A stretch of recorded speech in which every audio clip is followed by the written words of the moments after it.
Hey everybody, this is Rustin with Metalholic and the Examiner. With us today, Dave from Heart-Set Self Destruct. I just screwed it up again. Hey everybody, this is Rustin. Everybody, this is Rustin with Metalholic and the Examiner. And today, Dave with, you say it. Heart-Set Self Destruct. So I don't tongue-tie myself again. You'd think I'd already had 2 or 3 drinks in me.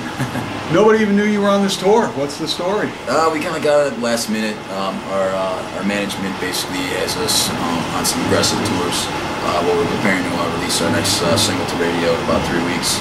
So yeah, you know, they threw us on this, and you know, this is a very prestigious tour to be on. You know, we're playing in front of sold-out crowds, and you know, even as an opener on this tour, we're playing at 7 o'clock, but we're still playing for about 3/4 of a packed room. So yeah, and this is plus supposed people to be a packed house tonight. Yeah. For those of you who don't know which tour we're talking about, we're on Volbeat with Hell Yeah and Iced Earth. Very eclectic tour. A lot of different sounds going on there. And it's actually been working out really, really well because I think everybody's, you know, we're pulling from a lot of different fan bases there. So I mean, Hell Yeah's got their own fans, but you know, some of those people like us, and you know, I mean, Iced Earth has their hardcore fan base and everything like that. And then of course, everybody's there to see Volbeat. So, and everybody's been getting along really well, and it's just been like a really, really good, positive experience. Now, how much of this tour are you on? This is actually our last night. Oh wow! On 12. Of You're lucky, Boise. 12 of 22 dates, and then another band's picking up our slot for the rest of it. So I got to go home and get ready for our single. So. Well, and what is the next single going to be? It's going to be Collapse off our record of Nightmares. Nice. So, yeah. So now, for those who aren't familiar with Heart-Set Self Destruct yet, if you had to pick one song off your album to sort of say, listen to this, this is who we really are, which song would you pick? Wow. Well, we're kind of a mix of like 30 Seconds to Mars meets like a Chevelle and Breaking Benjamin. So I would say for a heavier song, I would go with Collapse, and for a more 30 seconds kind of feel to it, I would go with Remedy. Now, for you, was there an album or a concert or something when you were coming up that was sort of that epiphany moment for you, where you were like, this is what I want to do? Yeah, it was actually the first big concert I ever went to was Metallica, Danzig, and Suicidal Tendencies. Wow, that's a sick concert. So yeah, it was you know, just watching it. I mean, it's just in awe watching people like do that stuff, and it's just like, man, I can do this, you know. So, and you know, being on the road, man, you gotta love it. You know, you find out real quick if you can handle it or not, you know. So especially if you're vanning it, we're the baby guys on this tour, you know. So I mean, everybody else is in a bus, and we're riding around in a black, you know, van. It's just like an oven every day, you know, because you know, gas is just ridiculous right now. So you show up in Boise on probably the hottest day of the year so far. Yeah. So now, for those who don't know about the band yet or want to know more, give us a little backstory on how you guys came together. Well, you know, all of us had been in previous projects and stuff like that, and I think everybody just got tired of the fact that, you know, a lot of people in the bands that we were in just like being the idea of being in the band.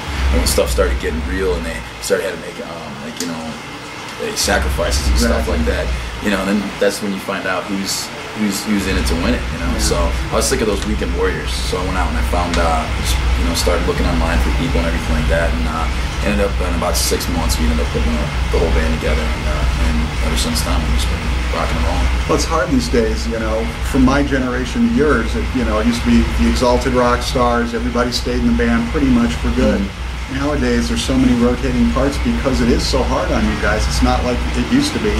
You guys are literally working for less than minimum wage, being out on the road to get your music out to people, and the fans are out there illegally downloading it, and it's just killing the cause and everything. People don't realize you can't kill rock and roll. You can keep stealing the music, people, then you won't have great bands like this out here to see.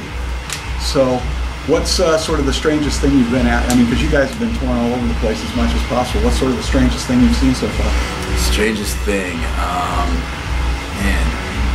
We've seen all sorts of stuff. We were in Canada the first day of this tour, and you know, I thought that you know, everybody that we were hanging out with, like, you know, went out and had a good time. But man, Canada, those guys put us to shame, man. They know how to party out there. There's a guy that bought me like 3 beers after the show in 10 minutes. I had to walk away from him because I was like, I wanted to go sell records. I need to be a sloppy mess. And I saw they kicked some guy out in a wheelchair that was totally hammered. He fell out of his wheelchair. It was like, I didn't know what to do. Like, now like, that's hammered. Yeah. So yeah, that's, you know, a couple of other things we saw. I mean, it was kind of funny when we were in Seattle, when we were out with Filter and Saliva last summer. We ended up running into the guys from Whitechapel on top of on top of the Space Needle, which is just a random place to run into another band, you know. So. And they were just here in town 2 days ago with Mayhem. Oh, were they? Yeah. Okay, cool. So before we get out of here, then, tell us something about you that might surprise people. Get a couple drinks with me, I'll sing karaoke. Like, I've been kicked out of every single karaoke bar I've ever been to because I do Toto Africa. There's like a 16 measure break where I just dump beers on my head and stuff like that, jump off tables on people and stuff. So I think there's only one place I've never been kicked out of, but it's kind of funny. They give me a wireless mic. It's like you're off to the races. Yeah, well, the one guy the one time was just like, oh, would you like a DVD of your karaoke experience? I'm like, sure. I wasn't even on stage the entire time. And it was like, we were in Vegas with there's like a lounge place. There was a bunch of old people in there singing like Wayne Newton, and I was just in these people's faces, just screaming at them and stuff like that. It's for my brother's birthday, so it was all good fun.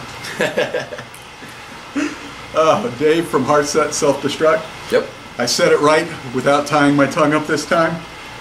It's wonderful to get a chance to talk to you. Hopefully we'll get a chance to do it again.